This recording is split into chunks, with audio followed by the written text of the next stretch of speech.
Buenos días. Ninguna sociedad puede funcionar si sus miembros no mantienen una actitud ética, nos dice la profesora Cortina. Quiero agradecer formalmente a la profesora doctora Novo Muñoz, Mercedes, y al profesor doctor Rodríguez Gómez José Ángel, que me hayan invitado a participar en este quinto congreso. A la Universidad de La Laguna, como no, y al ilustre Colegio Oficial de Enfermeros. Mi intervención versará acerca de la deontología como tratado de derechos y de deberes en la enfermería. Impulsando el cambio, dice el lema de este congreso. Efectivamente, desde finales del siglo pasado, las cosas han ido cambiando sustancialmente, porque nos hemos dado cuenta de que el poder político sigue cobrando su legitimidad de perseguir el bien público. Quienes estén en la vida pública buscan con frecuencia su propio bien. Asimismo, porque también hemos caído en la cuenta de que lo público no es solo cosa de los políticos. Por lo tanto, cambiar la sociedad hacia algo mejor exige en realidad, desde la sociedad civil, convertir la sociedad en protagonista de su futuro. Y uno de los lugares privilegiados de la sociedad civil es el mundo de las profesiones, en general, en nuestro caso, de la profesión enfermera. Como Diego Gracia afirma, los profesionales son personas que se encuentran consagradas a una causa de gran trascendencia social y humana, que van más allá de los propios intereses egoístas. Así, comenzaremos la exposición haciendo algunas reflexiones acerca de qué entendemos por ética, deontología y para qué sirve la deontología.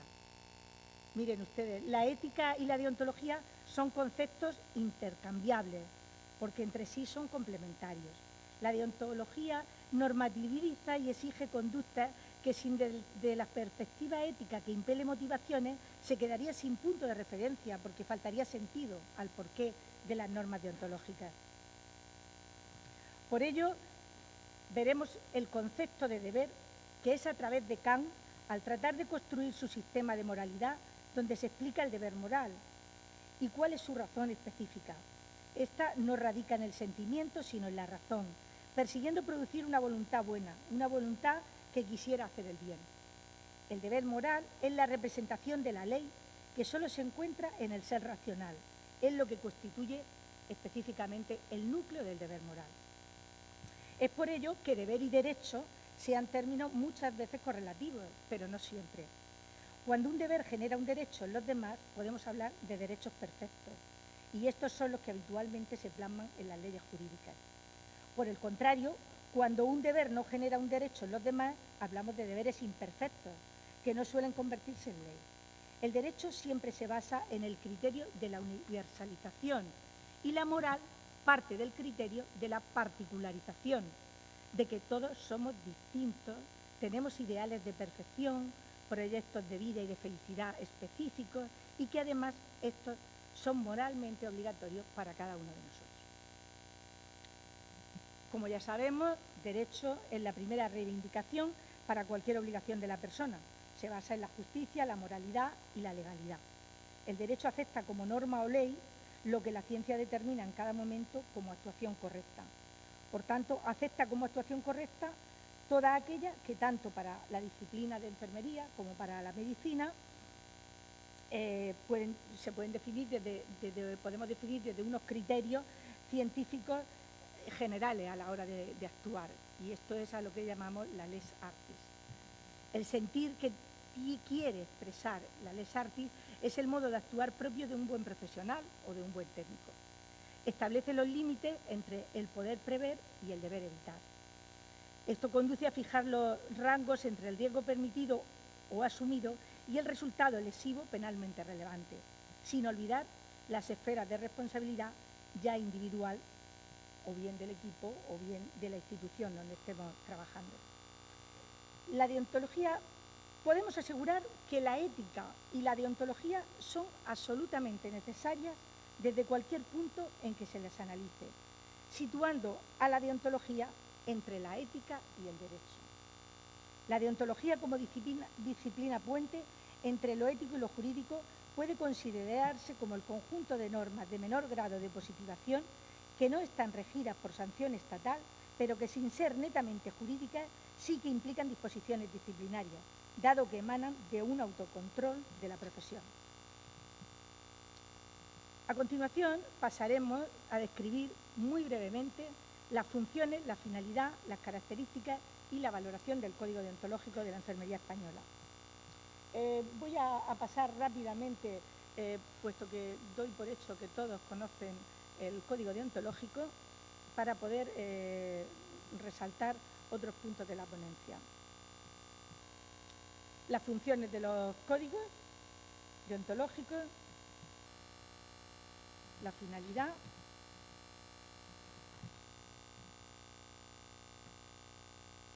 la deontología desde el punto de la enfermería, que es el conjunto de normas que, como todos sabemos, están plasmadas en el Código de Enfermería. Los criterios que fijan los códigos, que son siempre de carácter, me gustaría resaltar, científico-profesional, refunden orientaciones éticas siempre para el ejercicio de la profesión, y que los códigos tienen la posibilidad de imponer sanciones disciplinarias, esto me gustaría resaltarlo, lo que sirve a conferir a la deontología ciertas coincidencias con el derecho en lo referente a la utilización de procedimientos típicamente judiciales, aunque realizados por profesionales en vez de por jueces. Las características y la valoración del Código Deontológico, sabemos que su fuerza es vinculante, que se manifiesta a través de un mecanismo coactivo que se establece para la imposición de sanciones en caso de incumplimiento. Así, en general, podemos decir que, según este autor, los códigos deontológicos son instrumentos útiles para los profesionales, pues posibilitan la toma de decisiones morales de una manera informada y evidentemente libre. Una vez que hemos visto las funciones y las características y la valoración muy someramente del Código Deontológico, como les digo, supongo que todos lo han estudiado y lo conocen, vamos a pasar a describir la Carta de Derechos de los Pacientes, que nos la vamos a plantear desde un análisis histórico, una perspectiva socioeconómica, una perspectiva jurídica, una perspectiva ética, para finalizar acerca de una perspectiva enfermera desde los derechos de los pacientes. En este esquema podemos ver que, curiosamente, la carta o el primer documento que origina el derecho de los pacientes arranca de las 26 peticiones de un documento de los consumidores en Estados Unidos en el año 70.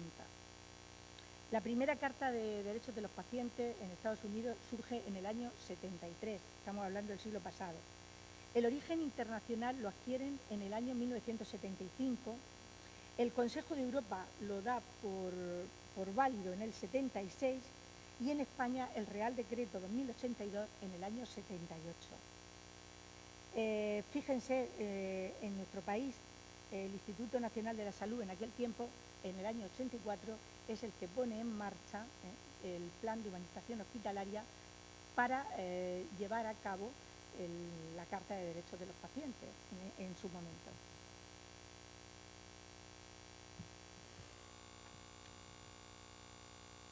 Bueno, no hay más remedio que citar el artículo 15 de la Constitución española, como el derecho individual a la salud, a la vida y a la integridad, tanto física como moral, que a veces se nos olvida, tanto física como moral, un derecho constitucional como la ley de más rango en nuestro país.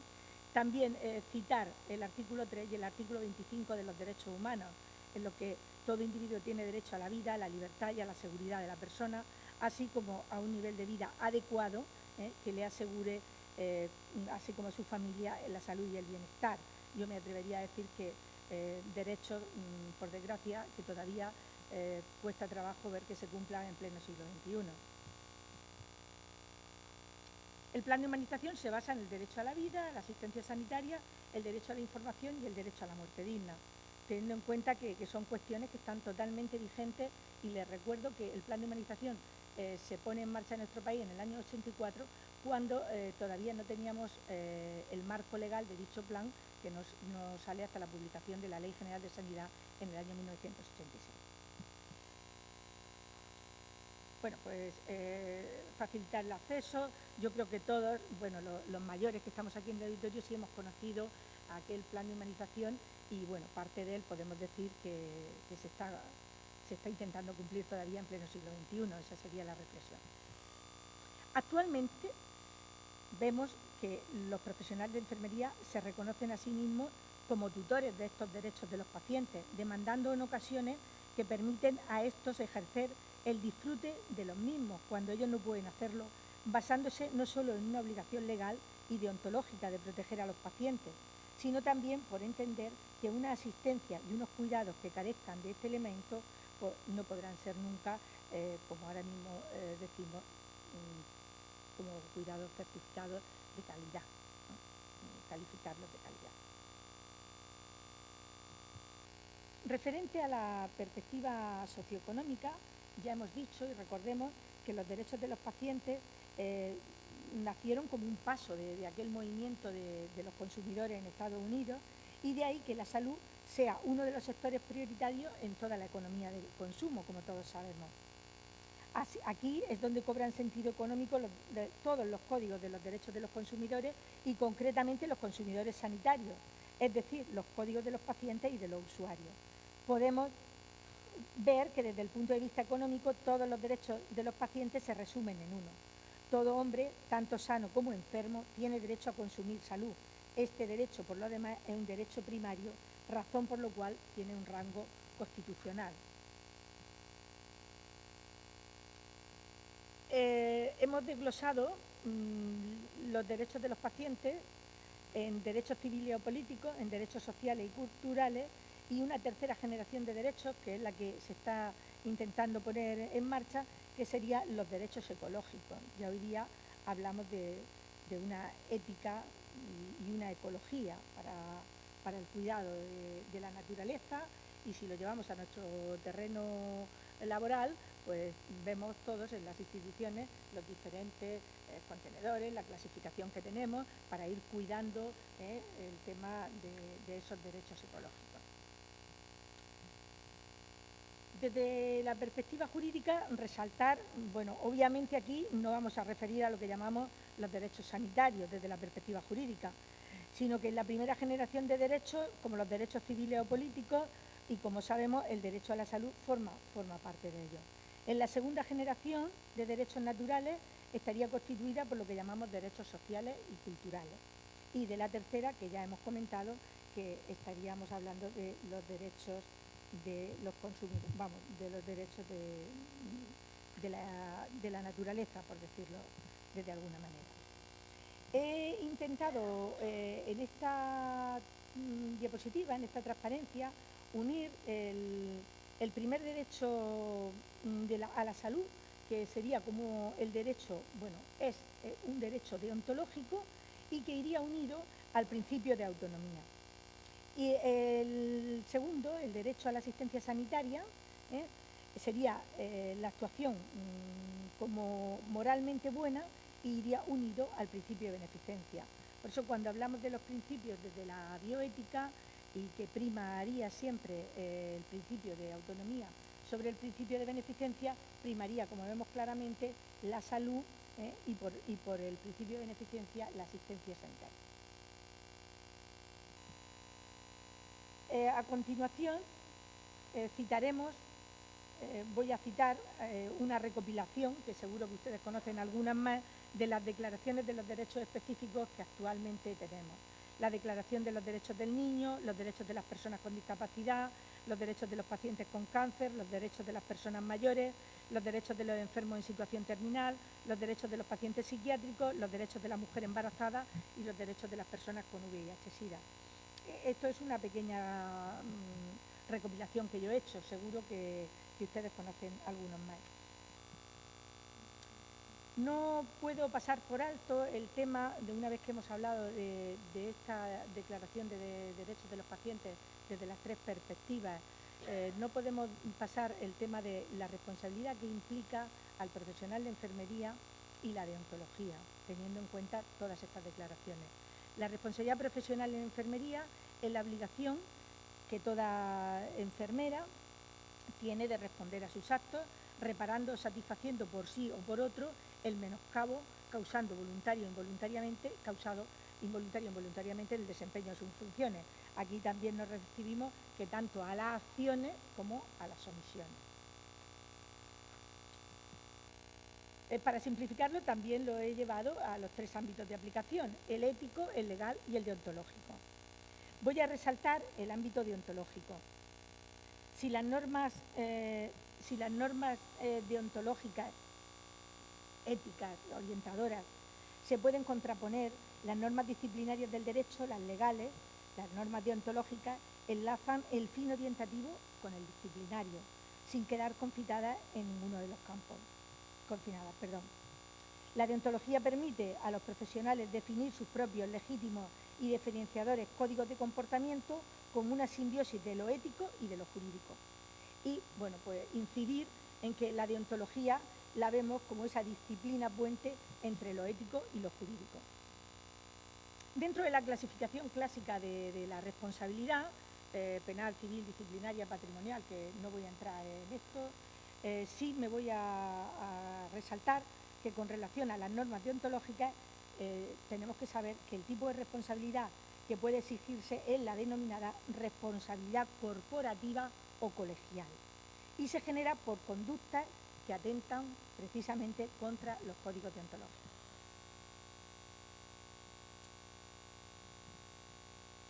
Como derecho de las enfermeras podemos encontrar la dignidad en la autorrealización y el desarrollo personal mediante el desarrollo de capacidades y conocimientos especiales. También me gustaría resaltar el controlar qué es la práctica profesional dentro de los límites legales y el esclarecer modelos. Cuando nos referimos a esclarecer modelos, nos estamos refiriendo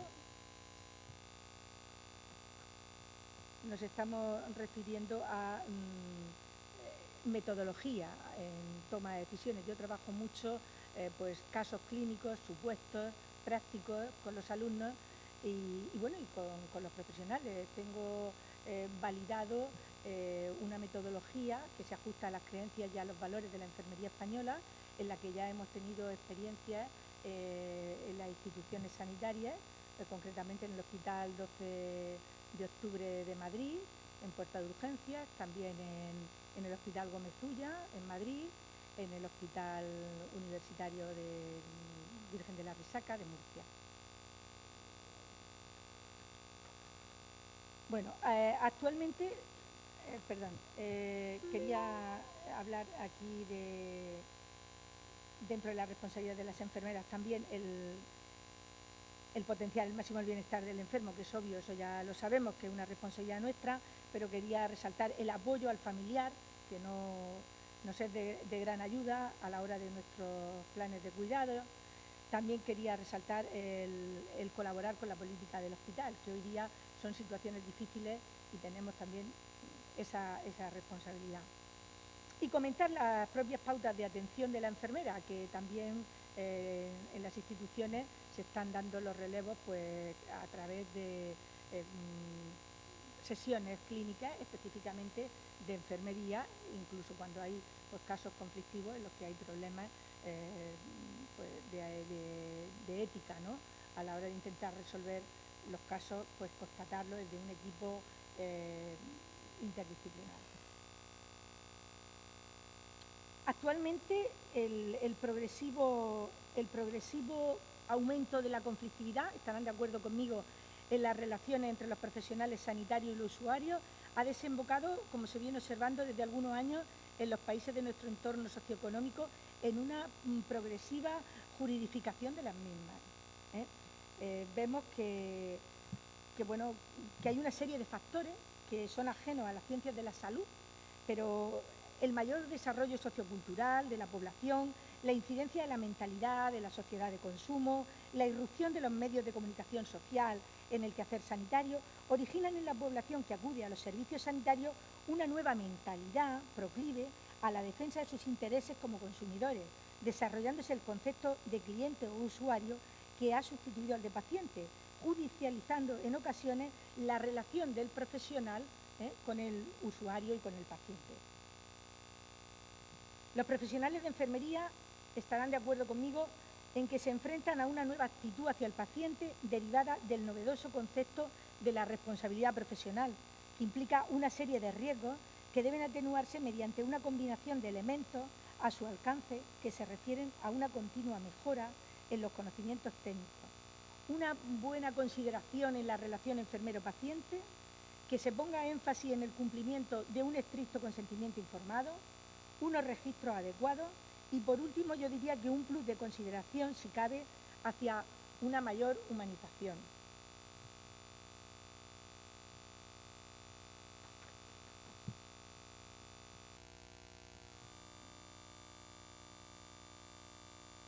Pasaremos al último punto en el que voy a hacer una revisión de la regulación legal de los pacientes y los profesionales en el ámbito de la salud.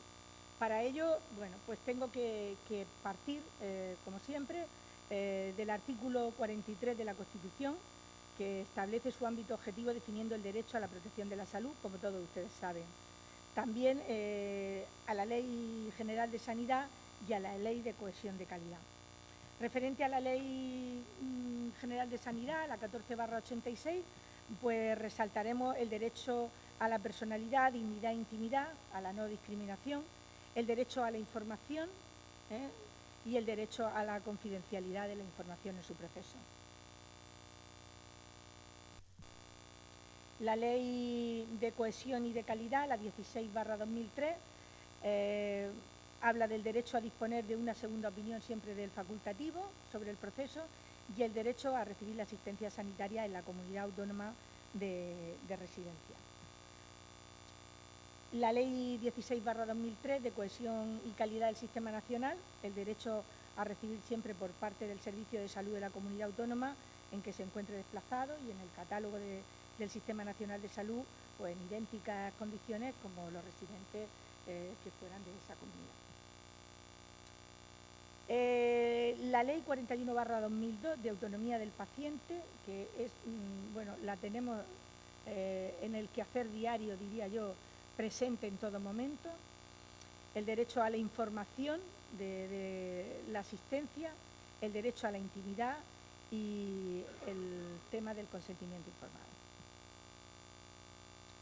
También he querido aquí resaltar los derechos relacionados con la historia clínica a nivel de privacidad y el derecho a, bueno, creo que lo he repetido, a la elección de médico. Voy a resaltar la Ley de la Ordenación de las Profesiones Sanitarias en última instancia, ya que vemos que ha habido una nueva regulación en el Boletín Oficial del Estado del 24 de marzo de 2014, hace una sexta enmienda, digamos, y yo he querido presentarla aquí desde dos vertientes. He resaltado de esta ley los contenidos éticos y, por otro lado, los contenidos legales. Como contenidos éticos, dentro de la Ley de la Ordenación de Profesiones Sanitarias, pues nos encontramos cómo lo define el concepto de profesión, en el que los enfermeros nos identificamos perfectamente. Si en su momento se dijo que la ley, la LOE, no estaba muy ajustada al perfil de nuestra profesión, que quedaba muy disperso en la regulación lo de nuestro título, digamos, de enfermero, yo creo que nos identificamos perfectamente con el concepto de profesión que dice la ley. Formación superior, ya la tenemos, autonomía y capacidad autoorganizativa, código deontológico y espíritu de servicio. También, desde el punto de vista ético, los profesionales tendrán como guía de su actuación el servicio a la sociedad, el interés y salud del ciudadano a quien le presta los servicios y el cumplimiento riguroso de las obligaciones deontológicas. Esto lo dice en el apartado, en el punto 4.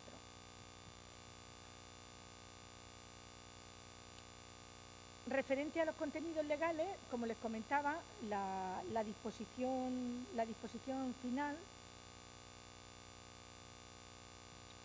para el ejercicio de una profesión sanitaria es necesario cumplir las obligaciones y requisitos previstos en el ordenamiento jurídico vigente y se establecen una serie de obligaciones, ¿no?, que ahora aquí no vamos, está escrito, está en la ley. Yo lo he querido resaltar, hacer en esos dos apartados y en el específico de la ley, pues tenemos que cumplir todo lo que está previsto, digamos, dentro del ordenamiento jurídico.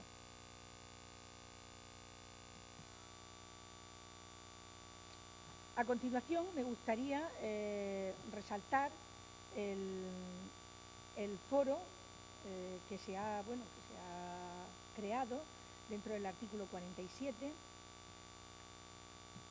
en el que, como ahí podemos ver,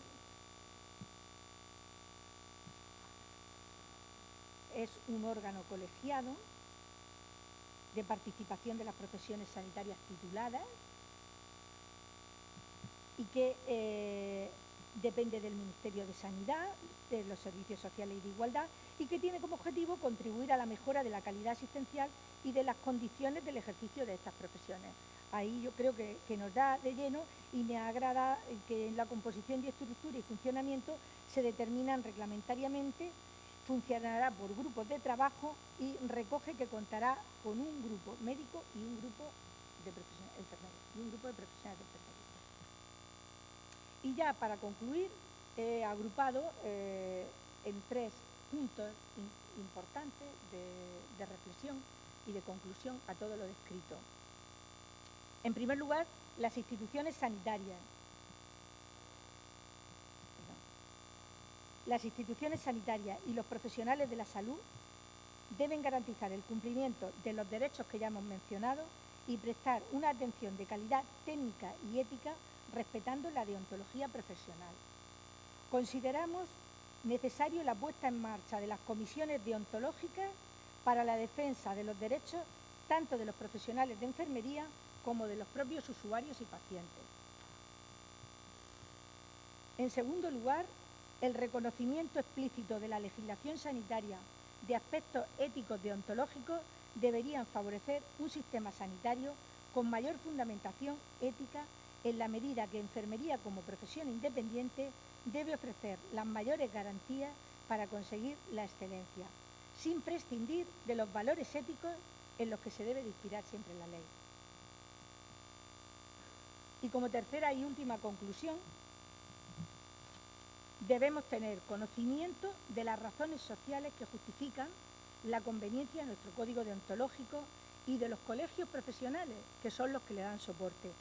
Asimismo, el cumplimiento dentro del marco legal de las obligaciones y requisitos previstos, como ya hemos comentado, en el ordenamiento jurídico vigente, tal y como recoge la disposición sexta de la LOE en los apartados nuevos, que son el 8, el 9 y el 10, publicados en el BOE de 2014, así como la participación en el foro profesional para construir y contribuir a la mejora, entre todos, de una calidad asistencial. Muchas gracias.